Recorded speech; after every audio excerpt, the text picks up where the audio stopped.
we're really happy that you could join us tonight as we celebrate our finalists for the New England Review Award for Emerging Writers.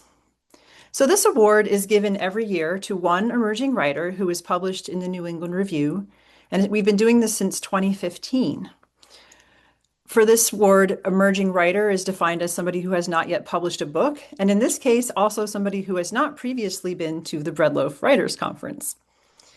Emerging writers are a really important part of the New England Review and very important part of our mission. So we love to be able to make a little bit of a fuss over our emerging writers each year. We have an emerging writers issue every 2 years, and then we do this award once a year. And the lucky winner of the New England Review Award for Emerging Writers will get a full scholarship to the Breadloaf Writers Conference this August. This award, in case you're curious, was created in honor of former longtime New England Review editor Stephen Donadio. It was made possible by a gift from an anonymous donor to Middlebury College in order to support the New England Review and Breadloaf at the same time. They were two of this donor's favorite institutions, favorite part of the college, and were also both a very long-standing part of Middlebury's literary scene. So for this year, we had 32 emerging writers that we published in 2025 to choose from. And these 6 have been selected as finalists for the award because we believe they each possess a particularly compelling voice in fiction, poetry, and creative nonfiction. And they're each at a point in their writing lives where we feel like a trip up to Breadloaf could be transformative. Our first winner of this award back in 2015 was a fellow named Ricardo Nuila. Ricardo was at the time, and he still is, a doctor working in a large public hospital in Houston. And when I met him that summer up at Breadloaf, he confessed that he'd never heard of Breadloaf. In fact, he didn't really quite believe that it was a real thing. He said he had to Google it, but he was still really thrilled to get it, and he was even more thrilled to be there. In fact, the next time that I saw him, it was several years later, and he was back at Breadloaf, this time as a fellow. And by then, he'd published his first book called The People's Hospital that came out in 2022. And he was writing regularly for publications like The Atlantic and The New Yorker and other places.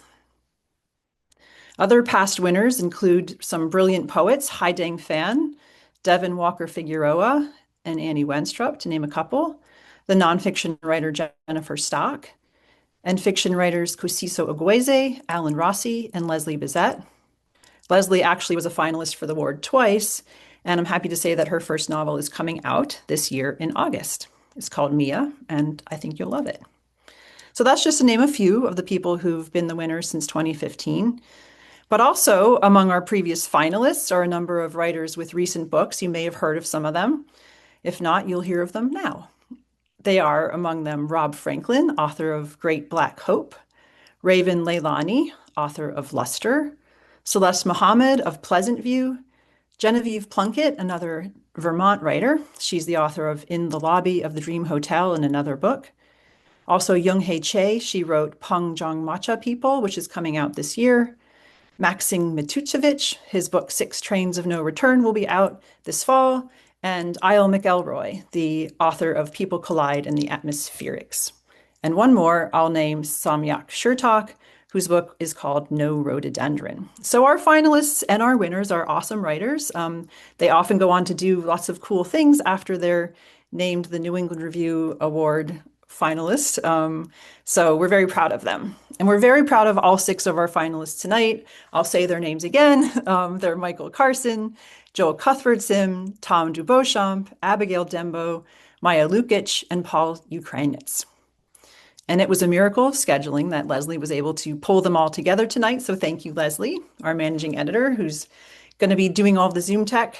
Thank you for making this come together. Let me just tell you for a second how the program is going to work before you hear from our wonderful writers. So each of them is going to read briefly, one after the other. Instead of reading their bios, we're going to paste their bios in the chat. So you can hear all about them there, but we won't read their many accomplishments and publications aloud. The reading order will be like this: Maja Lukic, Michael Carson, then Paulus Ukrainets. Then we're going to have a brief intermission with a few remarks from our 2025 winner, Laura Schmidt, who will be followed by Tom DeBeauchamp, Abigail Dembo, and Joel Cuthbertson. So that's all from me for now. So let's now begin with Maja Lukic. Hi. Um, Thank you, NER, for hosting. It's so lovely to be here on a Tuesday and see so many lovely faces. I'm just going to read a few poems that came out in NER last spring. I was really honored to have them in really one of my absolute favorite magazines. So the first one is called Death. When one party changes. Death. On the train, I read a book by Knausgård, whose latest novels ask why death exists, why we die at all, why we don't rebel. In his novels, the characters can't die. When a new star appears, their world becomes deathless. My mind hurts at the thought of it. October trees startle in crackled air, late style of autumn, dusk, that gray maw. Now the membrane to the afterlife seems thin. At a party, my friend drinks his gin and says, grief's a poor teacher. All we've learned is that we too will die. It's getting late. Friends move from room to room, a blues record spinning like a black moon. True, though I miss my dead, their loss costing a world of possession, I know only so much of their sliding back into matter. The afterlife. The sun is a pale calamity. There's something about your own relationship to alcohol, the psychic warned. Noonlight startles my eyes, glares at my hangover. Bald and cold, Dickinson wrote of truth. At home, I wait for the thin sheet of ice covering my balcony to melt. I'm seized by spring's suspension, ungovernable weather, loss, and latency. The psychic said my father wants me to release my anger.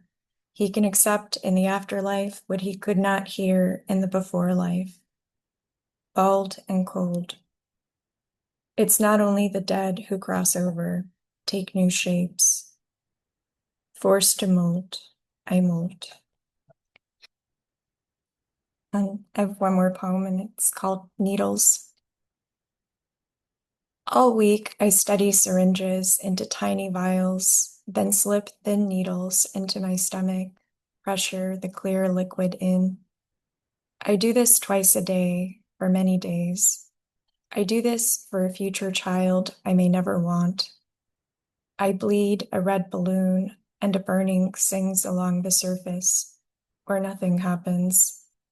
The syringe in my hand, plastic barrel, rubber piston, dosage markings thin and black as a child's eyelashes. After my father died, I heard two versions of the same unstable story. Yugoslavia, before the war. My father, a naval doctor, self-injected adrenaline at the hospital where he worked, enough to kill a man. He was saved by his colleagues. He didn't die then.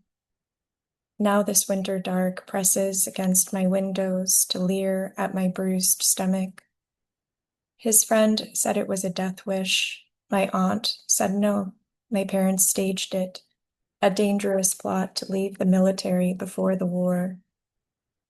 There must have been a heavy mood in the air, something gray in my mother's face. But my mind is a cavern. All I know is that he left the Navy. All I know is the feel of pine cones in my hand, afternoon light rippling through tall trees, my gentle father teaching me to pluck a pine needle and slip its sharp tip into the frail sleeve at its base, and form a loop, and then loop several coiled needles together into a chain, or just to leave one pine needle on its own. Thank you.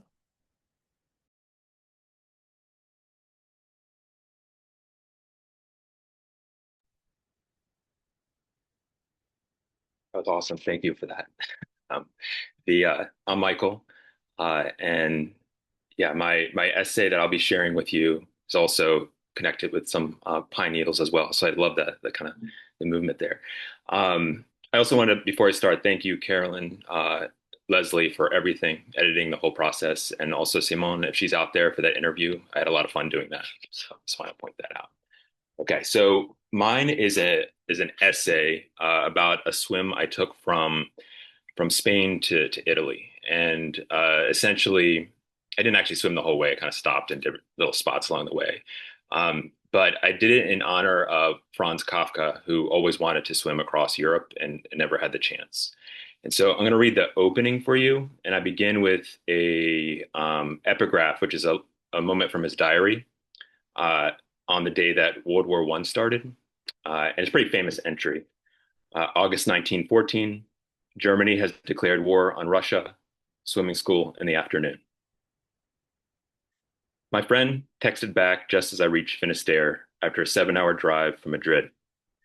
She said that she hoped I enjoyed being an overgrown boy for a little longer. I turned my phone off and dropped it glass side down on the rental car's passenger seat and pulled over at the first beach I saw, a public one with white sand and calm water. Pine trees engulfed the surrounding hills, the same type that towered over the basketball hoop in the driveway of my house growing up, underneath which my dad spent half his life scraping pine needles and sap from the top of his car. I turned my phone back on and pinched the map and made my way over to the other side of the peninsula where there were no pine trees. The waves crashed theatrically. They understood that they symbolized for me the end of the world waves. We were in accordance. Sheep grazed on the hillside. People kept to themselves in small clusters, as one would expect from those suddenly reflective, perhaps overwhelmed by the aesthetic finality. An elderly couple walked by, the man fully clothed, the woman fully naked. I ate Spanish Lay's potato chips. Exquisito sabor, said the bag, and read D.H. Lawrence's The Ship of Death. We are dying, piecemeal, our bodies are dying, and our strength leaves us, and our soul cowers naked in the dark ruin over the flood, cowering in the last branches of the tree of our life. I jumped in. The cold water stung, but the sun bounced light off the bending, buckling surface, and I thought again of that dream fragment where Franz Kafka confesses to having won an Olympic medal for swimming without knowing how to swim, and how afterwards he finds himself in a room with multiple doors, and all except the last has a dark, flat stone wall of infinite height set back the width of a hand inside. That last door leads to a strange garden and a boat. The story concludes abruptly. Those prepared to die lay on the ground, lean on the furniture, and, with teeth chattering, groped along the wall without leaving their places. On the walk back to the car, prickly blue flowers, a ghostly blue that reminded me of Lawrence's Bavarian gentians, burning dark blue, giving off darkness, blue darkness, smoldered in the beach grass. No one thought to bother me. They talked in Spanish with family and friends about their lives and all the things they were doing with them. A small dog fell behind, peed on a rock that offended him or that he admired, and then caught up with his family after much work with his short legs. Does a dog grow up into a more mature dog, an adult dog, or does it just get old? Does it die the painful death between the old self and the new, as Lawrence had it, or does it just die? This dog ran out into the street, and the cars jerked away from it at the last minute. I looked back at the tiny dots of surfers waiting for the water to roll them back towards shore. That night, in a hostel room above a designer sporting goods store, I concluded that Kafka lacked Lawrence's confidence about death. In many ways, he was like the anti-Lawrence, though they both died of the same disease in their early 40s between the world wars. He complained constantly of his divided self, his failure to write and not to write. He imagined the peace marriage and fatherhood might bring him, sitting by the cradle, having passed the responsibility for living off to the next generation. Surely the fantasy of one with little experience of children. But he admired the idea of this idea, this image that rolls by like a wave. He just let it go by, biting at his desk, as he said, tasting sand. His poor Felice, what terrible letters he wrote her. He worships her, so he tortures her. Swimming would save him, them, he just knows it. One long swim through the lakes and rivers of Europe to that last dangling European branch of Spain. He even wrote about it. How he would take with him his book of Holderlin poems and work his way west, one body of water at a time. But he doesn't have time. He's going to die, and he can't technically swim. He never learned how yet. Sometime after this, I woke from my own dream of an American Army officer volunteering for the harrowing apparatus in Kafka's In the Penal Colony, to the sound of a seagull slamming its beak against the hostel's small dormer window. I stared at it for a while, then took my bathing suit off the shower stall door and began to pack. It's the opening.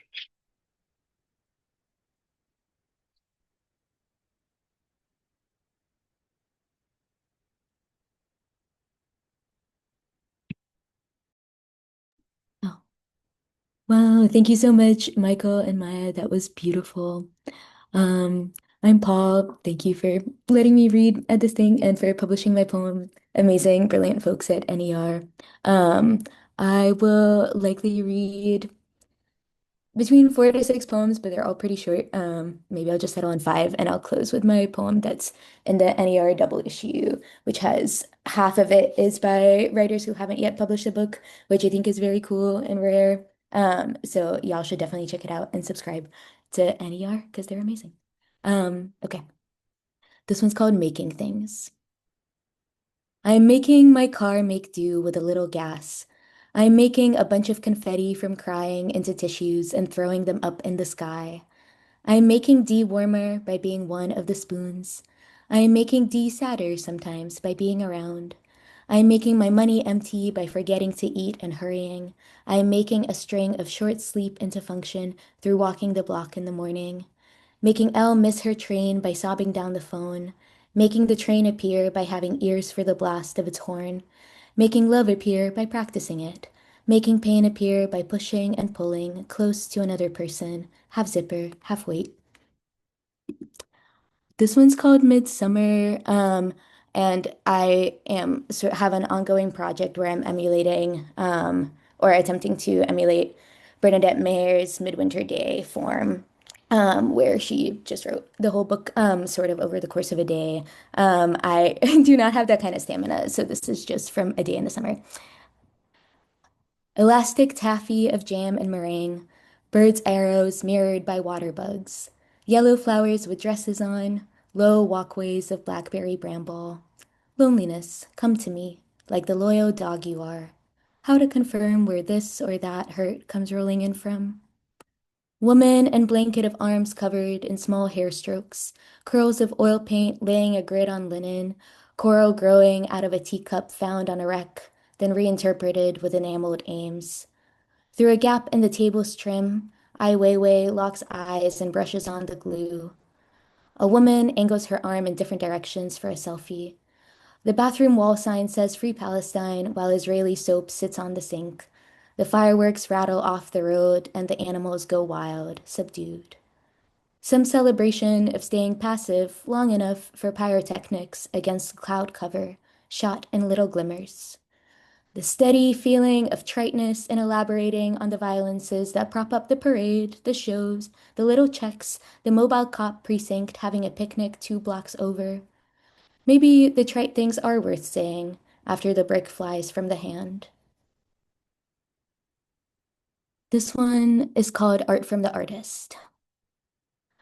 Am I because I point to what I am, or am I because I practice what I am? Do I act or freeze in the action shape waiting for capture? Hammer or laser? Paper or printer? Destroyer or poet? Poet or speaker? River or recording of river you lay your head near when you fall asleep? Dreaming of earth with no borders to point to, all wool or water, waking to draw that earth's mock-ups. That sacred dream I learned as worth wanting, to peddle images, hammered, papered, recorded as my wares on this pristine, cop-littered street.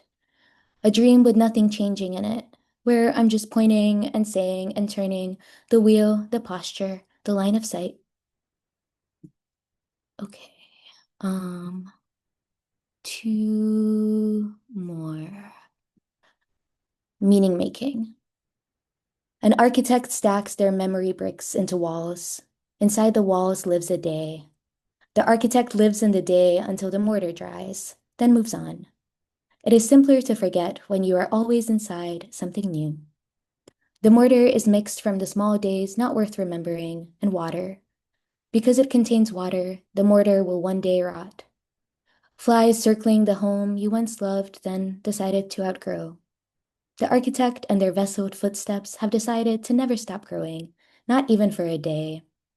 The flies circle, their bulging eyes a telescope, half the time looking back, rehearsing the only meaningful work. Okay, and this one's Authority, which is the NER one. Oh, this is a sample. I was using sampling techniques from Jorge Ben-Hor's. Wait, why am I? Now I'm getting. It's a Cayetano Veloso and a Jorge Ben-Hor song. Hola Menino is the Cayetano Veloso version. I'm blanking on the original title, but anyway. In the blender, a rose. In the flower, a boy, boy, boy. To make him time had to waste thousands of petal years in which nobody is making stars. With what material? God gives 6,000 years for the boy to play in. The boy just wants to pass some other boy the ball. Who calls this God's help? Who calls help God's material? The boy grows up sincerely in war. He has no other family, taxonomically speaking. Who will he speak up to? God stepping in will talk down to him. I want to die, be born, live free, says the boy, not knowing how to push these desires into order, which senses to obey. God, like a landlord, lives free in the rose, tells the boy the rose will not want him, says the rose will not name him. Thank you.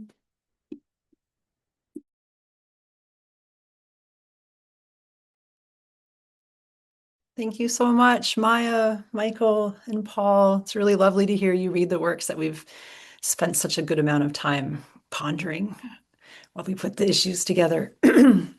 So we're going to have a little intermission, which means we're going to hear from Laura Schmidt. Laura Schmidt was the winner of the New England Review Award for Emerging Writers last year. We published two stories by Laura, one in the summer of 2020. It was called Snow Mountain. And then the next one was in fall of 2024 called We'll Meet in the Wilderness. And these are both truly remarkable stories. They're very different from each other. They both have fantastical elements, but I would also say they're deeply rooted in our current psychic troubles. Other of her stories can be found in magazines like Boulevard, Indiana Review, Florida Review, and Pinch. She lives in Los Angeles, where she's working on a novel and some stories, which we're all very eager to read.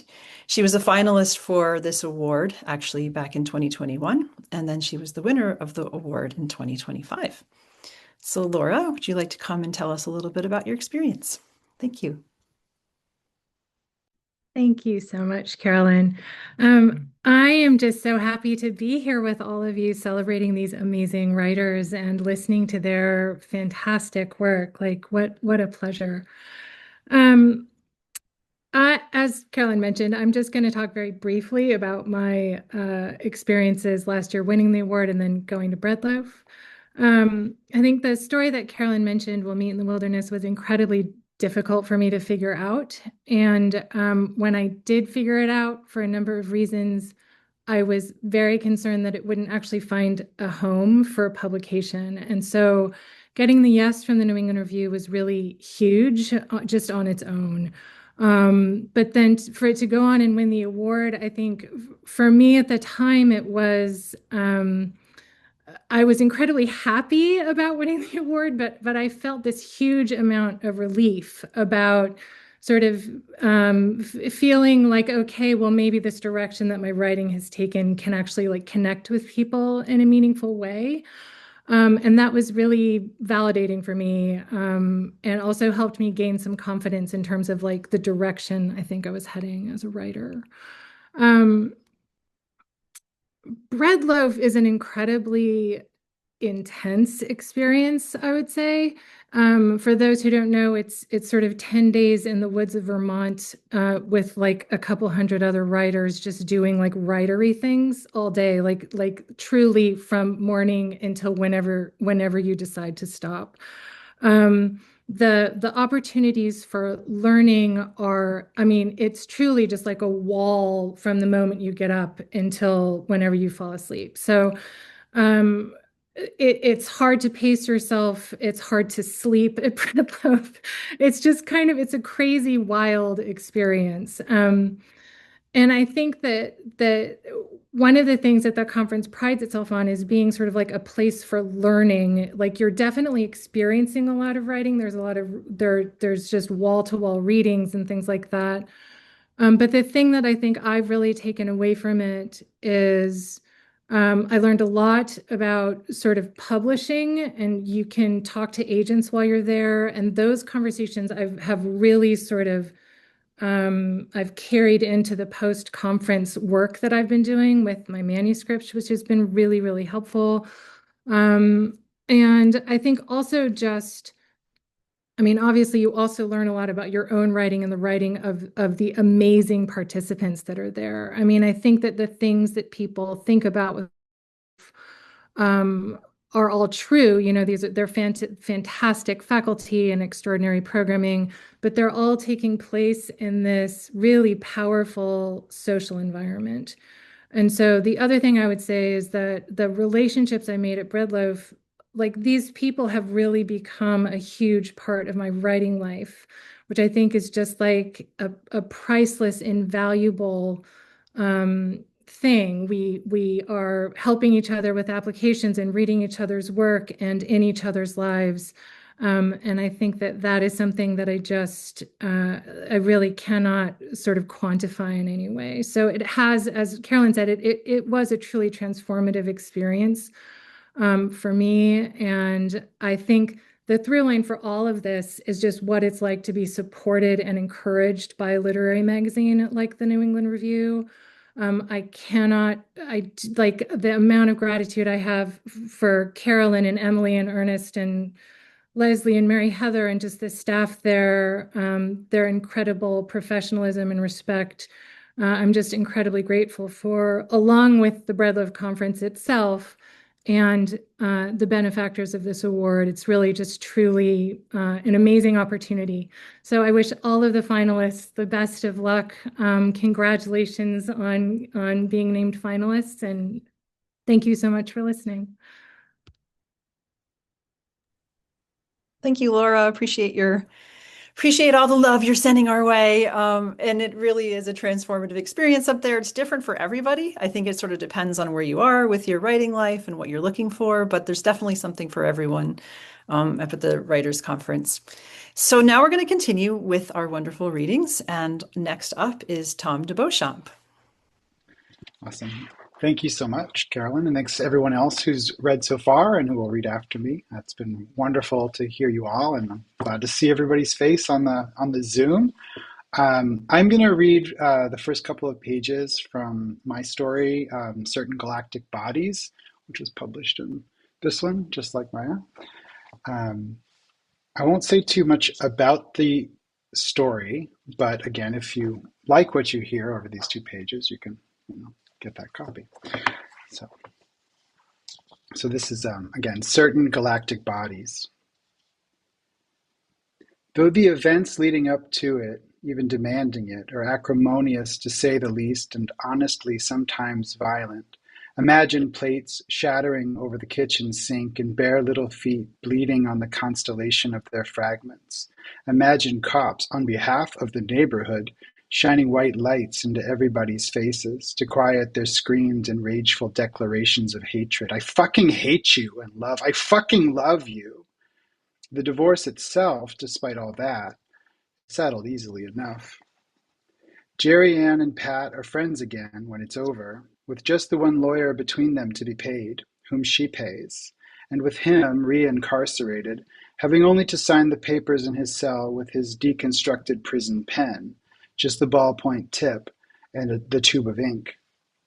He shuffles the pages on his lap and does what she's asked him to do, scribbles his name in neat cursive on each of the lines their lawyer has highlighted for him. He has to admit that though he does feel a bit melancholy, just as she did when she wrote him, he feels a weight lifted from his shoulders too. Even after their official status change, she writes him every week. He writes her back twice as often, and she mails him books of stamps. If when he calls her number collect, she's around, she always answers. And they talk like teenagers. Not the teenagers they ever were, but the teenagers they might have been had the universe been kinder. They're doing it all backwards, they almost always say. He's not her ex anymore, not to her mind. That guy's gone, and this one's something new. And to him she is, more than she ever actually was, his old lady. Not his wife anymore, but something more available. He can't explain it to any of the other guys in there with him, but it feels natural to him. It feels natural to her too. Which isn't to say she maintains some kind of monogamous celibacy. Not at all. She dates. There's Gary, Eric, the two Richards, and Danny. Each man meets her kids over a casserole when he comes to stay the night. But they're ephemeral figures, interchangeable, and she thinks nothing of accepting the charges for a collect phone call from a Florida State Correctional Institution, even when it means leaving one of these Richards alone in his golf shorts on the sofa in the next room. When are you going to move on, girl? Pat says, his voice getting deeper and slower as the months add up. I am moving on, she says, and mind your own damn business, but she likes it when he's on her side. Once a month, she packs the boy and the girl up into her Dodge Ram Charger and drives them out to Belle Glade, where they wait in line in the sun to see him. They drink Coca-Colas from the machine and maybe show him some drawings they've made, which he loves. It's a shark, amazing. And the kids wonder why everybody is so happy.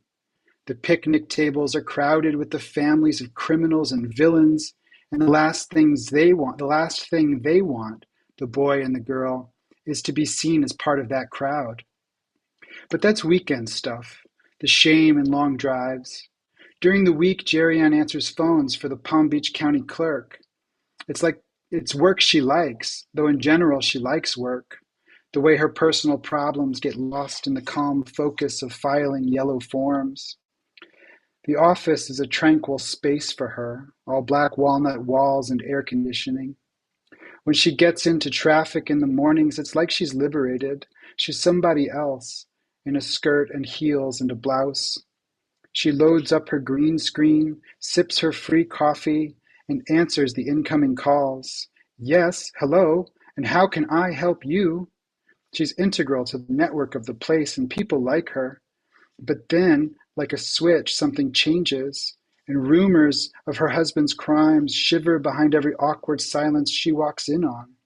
The way they look at her at lunch. Everybody knows everything. There are computers on every desk. Her divorce's successful progress, her mobile home's title status, the liens against it. It's all in the system, and they are all the system, so she leaves. Takes a library job at the junior college. It's in this new position she meets a guy she thinks might last. She mentions him accidentally in a letter. Me and Danny and the kids. And almost immediately she thinks, shit, she should scratch those lines out. Scratch out that whole section. But she worries. There are rules about what a prisoner can receive. Would such a bold black mark seem suspicious? To him? To the authorities? No, she's already spilled her guts to the tune of 4 legal-sized pages. It's fine. He can know about Danny, she thinks. When he calls next, a surprise, but not really, like always, she sends the children out to play in the swamp. Pat wants to know one thing, one detail about the man. He wears his hair long. Like I used to? Just like you, she says. Is he good with the kids? He's an idiot, but they like him, she says. She wipes mascara from her cheek. A tear. Where did that come from? That's good, though, right? Pat says. It's good, she says. And it is good. It's fine. Pat sighs a sigh so big on the line she thinks maybe there's a problem with their connection.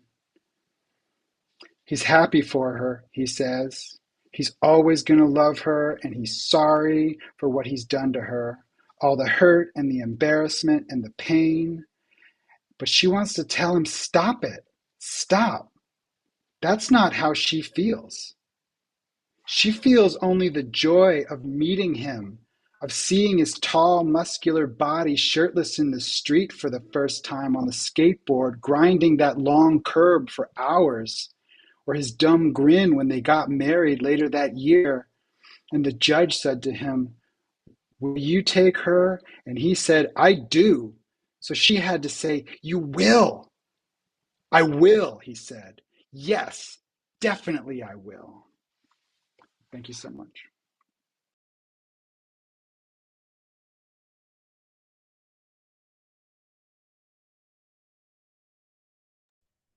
That's sweet. Thank you. Thank you so much. It really is. It's an honor to be here, to have been asked to be here to read with such company. And thank you everyone for coming to listen to us.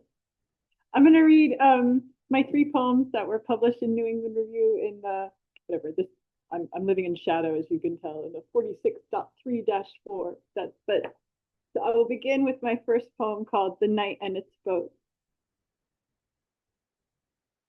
The night and its boat. A woman knocks on the door with blood on her face. She knocks on your door. She comes, the night having put her in its wooden boat, having taken out its long stick to bring her to you. The river closes its eye to this. The moon quiets its mouth. A woman knocks on your door with the drop of blood, with its. The night has steered her across its river of narcissus flowers. The star bites down on a piece of leather. Now it is just you and the woman. The blood, the drop of blood on the other side of your door. Now I'm going to read my other poem called Later. Of course I knew, said the man. I knew all along by the stones you were holding. Had I said to you then, Madam, the men are defeated, soundly defeated. The sun sinks in the harbor. Had I buried, helped to bury, when I saw you quietly shoveling and using your thought for a shovel. But I had only a dagger to dig with. I had only a lead pipe to sing with. This will be my last poem called The Handcart. What color was her mind? The color of a dead eye, of a blind well, of a hole in the ground, a man in the hole. Where was her mind? In the behind her. What is it doing behind her? It won't say. It won't make a brownish sound. How does she know it's behind her? She can hear it pulling a handcart. What does it want with a handcart? It was a gift, the handcart. It climbs into the handcart at night, and by day it is relieved it has something to pull. What does it pull in the handcart? Nothing. The sound of the wheels, corpses in bales of hay. Thank you.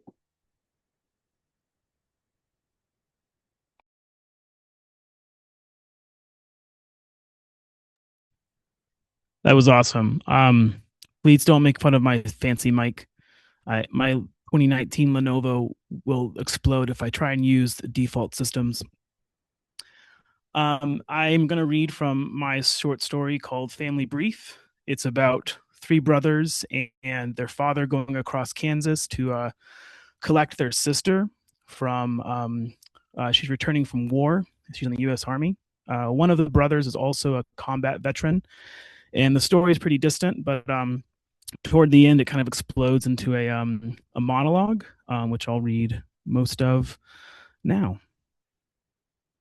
Oh, and I'm sorry. I also thank you guys for being here. The listeners, the readers, NER. This is genuinely a exceptional experience. I don't think I've ever had anyone in the business, care this much about trying to make work happen. So thank you guys very much. Weirdly, he said, we used to kill dogs now and then. It felt pretty normal. Exactly like how we went to the lake or we'd go to camp or whatever, and we'd be wild hillbillies right until we came back to civilization. And the dogs, weren't a part of civilization. They were like rodents. That's how everyone felt. My translator was the worst. But the minute you come home, you're like, damn, I killed dogs. I like dogs. Like, one time. Or, let me start over. That's not how an army story starts. They all start the same. It's, no shit, there I was. Okay? So, no shit, there I was. Some sort of nighttime patrol. I don't know why I'm laughing. Anyways, I had to take a dump. Like, I really had to go. We were in, and I told my driver to pull over, and the major ahead of us was furious. Don't stop, you pig fucking idiots. Do not get out of the vehicle. Oh my God, you are also dead, and so on. But there was no helping it.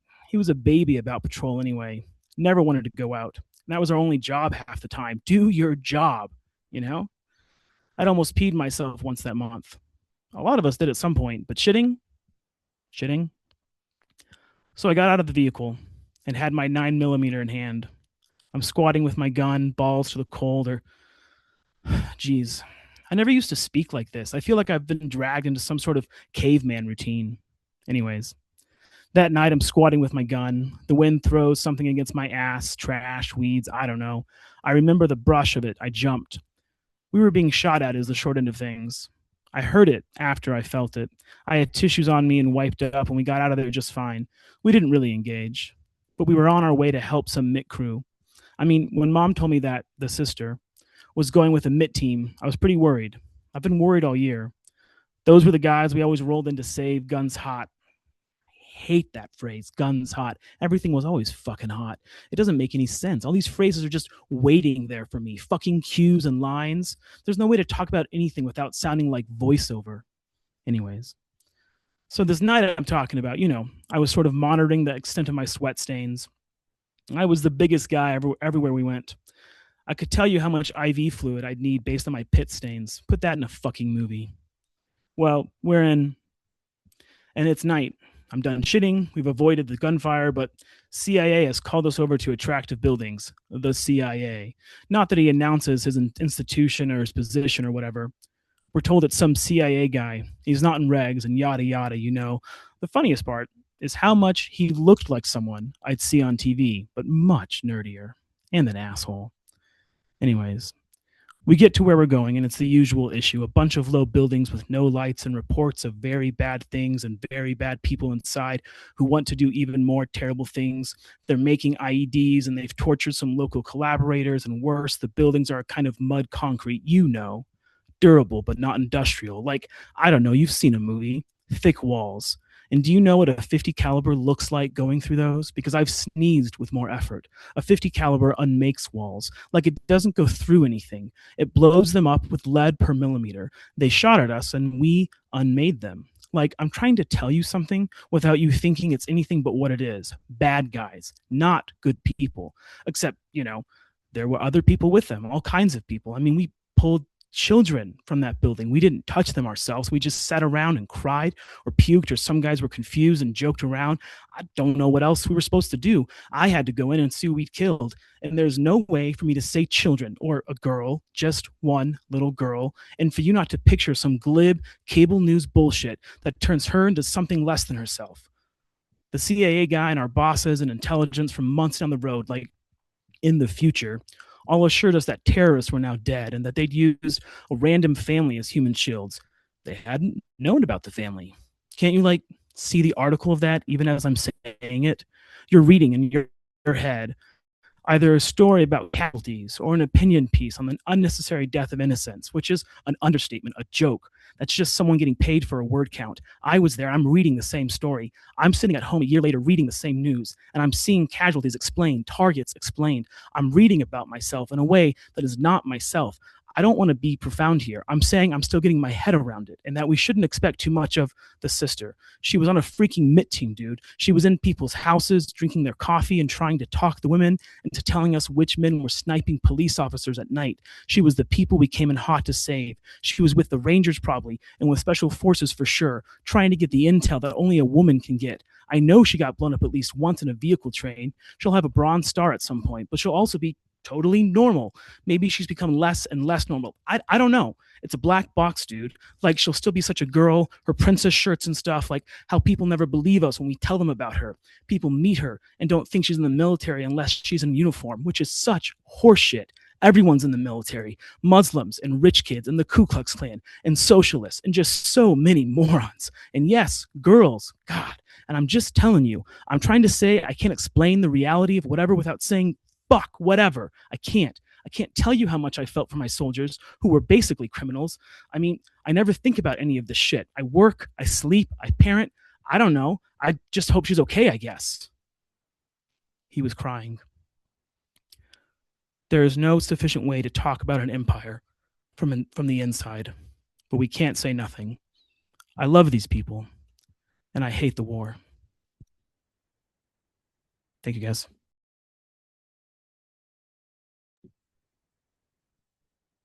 Well, wow.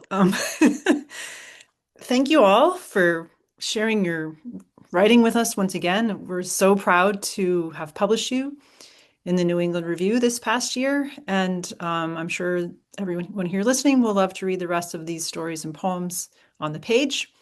So go check out our issues. I think there are probably some links in the chat about how to subscribe to the New England Review and continue to support emerging writers. So thank you so much, everyone, for your attention. Thank you to Leslie for organizing all of this. Thank you to our readers for their work. So I'm just kind of blown away. So I'm gonna leave it at that. And thank you so much, and have a great evening.